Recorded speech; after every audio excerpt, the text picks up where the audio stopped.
Hello friends, welcome to Eswari சமையல். இன்னைக்கு வந்து நம்ம ஈஸ்வரி சமையல்ல வீட்ல இருக்கக்கூடிய காய்கறியை வச்சு ஈவினிங் ஸ்நாக்ஸ் வந்து செய்ய போறேங்க.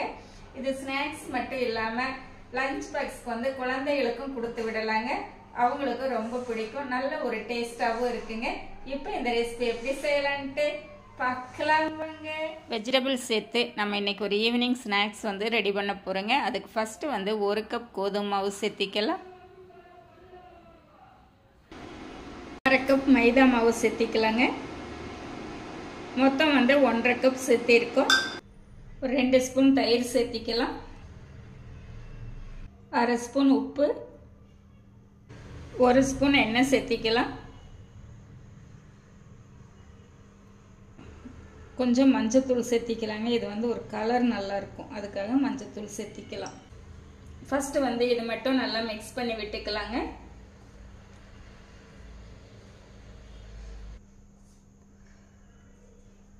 இப்போ நல்லா மிக்ஸ் பண்ணிட்டேங்க. பார்த்தீங்களா, இந்த அளவுக்கு நல்லா மிக்ஸ் பண்ணிட்டோம். இப்போ கொஞ்சம் கொஞ்சமாக தண்ணி விட்டு சப்பாத்தி மாவு பதத்துக்கு பிசைஞ்சுக்கலாங்க.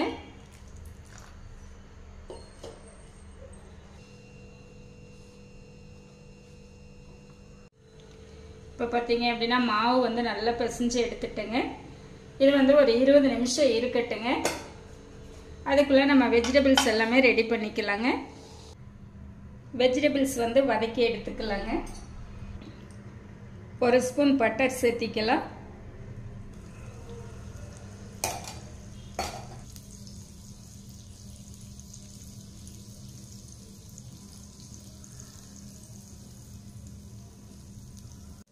பட்டர் வந்து நல்லா உருகிடுச்சுங்க. ஒரு பெரிய வெங்காயம் பொடியை கட் பண்ணி வச்சுருக்கேங்க, சேர்த்திக்கலாம்.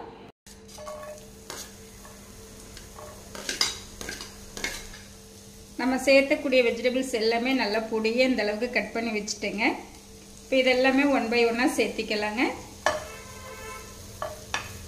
அடுத்து வந்து குடமிளகாய் சேர்த்திக்கலாம்.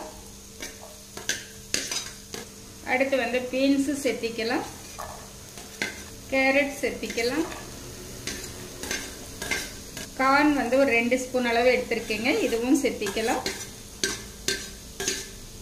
இப்போ சேர்த்திட்டு நல்லா கலந்து விட்டுறலாங்க. வதங்கட்டும். வெஜிடபிள்ஸ் பார்த்தீங்க அப்படின்னா ஓரளவுக்கு வதங்கி வந்திருக்குதுங்க. இப்போ இந்த டைமில் வந்து இஞ்சி பூண்டு ஒரு 1 ஸ்பூன் அளவு சேர்த்திக்கலாங்க.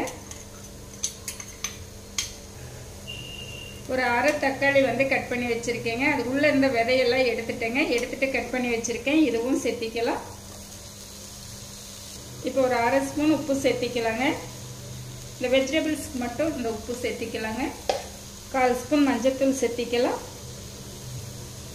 சேர்த்திட்டு நல்லா கலந்து விட்டுறலாங்க. இப்போ நம்மளுக்கு வெஜிடபிள்ஸ் எல்லாமே ஒரு 3/4 பதம் வதங்கிடுச்சுங்க. இந்த டைமில் ஒரு 1/2 ஸ்பூன் கரம் மசாலா சேர்த்திக்கலாம். சேர்த்திட்டு கலந்து விட்டுக்கலாங்க.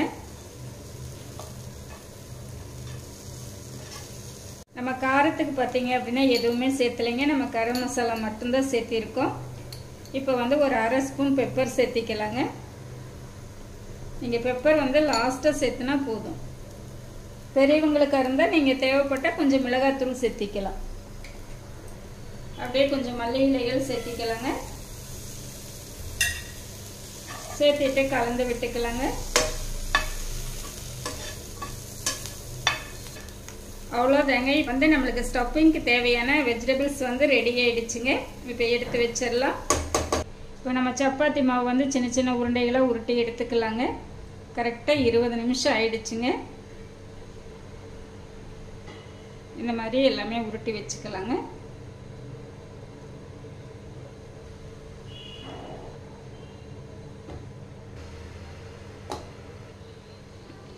நம்ம எடுத்த அளவுகளுக்கு பார்த்தீங்க அப்படின்னா ஒரு 5 உருண்டை இந்த அளவுக்கு கிடைச்சிருக்குங்க.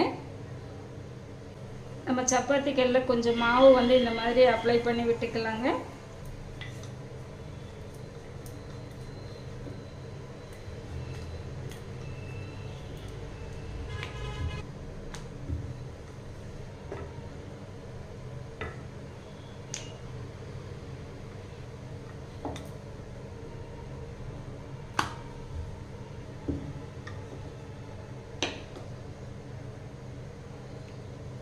பாருங்க நல்லா திரட்டி எடுத்தாச்சு. நல்லா கொஞ்சம் லேஸாகவே இந்த அளவுக்கு இந்த திக்னஸில் நீங்கள் இது திரட்டி எடுத்துக்கோங்க. பார்த்தீங்களா, கொஞ்சம் லேஸாக இருந்ததுனா தான் இது நல்லா இருக்குங்க. இதில் வந்து நம்ம வதக்கி வச்சிருக்கிற வெஜிடபிள்ஸ் வந்து சேர்த்திக்கலாங்க.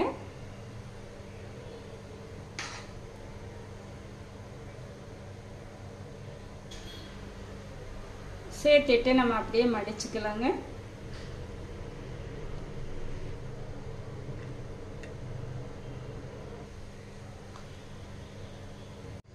கல்லில் வந்து கொஞ்சமாக நெய் அப்ளை பண்ணிக்கலாங்க. இப்போ நம்ம ரெடி பண்ணி வச்சிருக்கிற சப்பாத்தி வந்து சேர்த்திக்கலாங்க. சேர்த்திட்டு லைட்டாக மேலேயும் நெய் வந்து அப்ளை பண்ணி விட்டுக்கோங்க.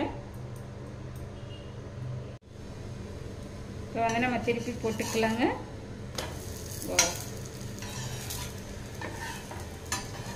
குழந்தைகளுக்கெல்லாம் இந்த மாதிரி செஞ்சு கொடுத்தோம் அப்படின்னா ரொம்ப பிடிக்குங்க. குழந்தைகளுக்கு வந்து லஞ்ச் பாக்ஸுக்கு கூட இந்த மாதிரி நீங்கள் செஞ்சு கொடுத்து விடலாம். இல்லை ஈவினிங் டைம் அவங்க வரும்போது இந்த மாதிரி செஞ்சு கொடுக்கலாங்க. நல்ல ரிச்சான ஒரு ஸ்நாக்ஸாக இருக்குங்க. அடுப்பு வந்து மீடியத்துக்கு கொஞ்சம் குறைவாக வச்சுக்கோங்க. அப்போ தான் நல்லா வெந்து வருங்க. ஏன்னா இது வந்து உள் சைடும் அந்த மாவு வேகணும். அதனால் இந்த மாதிரி கொஞ்சம் குறைச்சி வச்சிட்டிங்க அப்படின்னா நல்லா வெந்து வந்துடுங்க. இப்போ நம்மளுக்கு ரெண்டு சைடும் நல்லா வெந்துடுச்சுங்க. எடுத்துக்கலாம். நம்ம அடுத்து ஒரு பீஸும் திரட்டி வச்சுருக்கோங்க. இதுக்கும் வெஜிடபிள்ஸ் வந்து சேர்த்திக்கலாம்.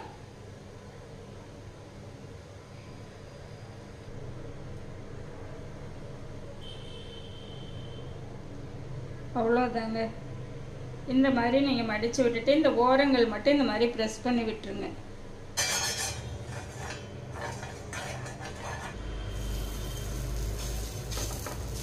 பார்த்தீங்கன்னா நல்லா புசு புசுன்ட்டு வருது பாருங்க.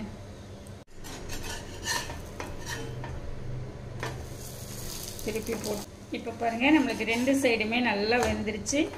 நீங்கள் ஒரு 2 டைம் மாற்றி மாற்றி திருப்பி வச்சு கூட நீங்கள் நல்லா வேக வச்சு எடுத்துக்கலாங்க. இப்போ எடுத்துக்கலாங்க. இதே மாதிரி மீதி இருக்கிறதும் சுட்டு எடுத்துக்கலாங்க. பாருங்க நம்ம எல்லாமே இப்போ சுட்டு எடுத்துகிட்டு வந்துட்டோங்க. பார்க்குறதுக்கே சூப்பராக இருக்குங்க. இது வந்து கட் பண்ணிக்கலாங்க. இதுக்கு வந்து பார்த்தீங்க அப்படின்னா நம்மளுக்கு சைடிஷ் எல்லாம் எதுவுமே தேவையில்லைங்க. இப்படியே சாப்பிட்டுக்கலாம்.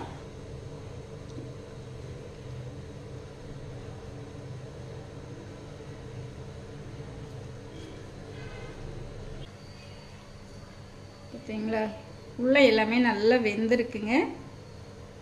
அப்படியே சாப்பிட்டு பார்த்துடலாங்க.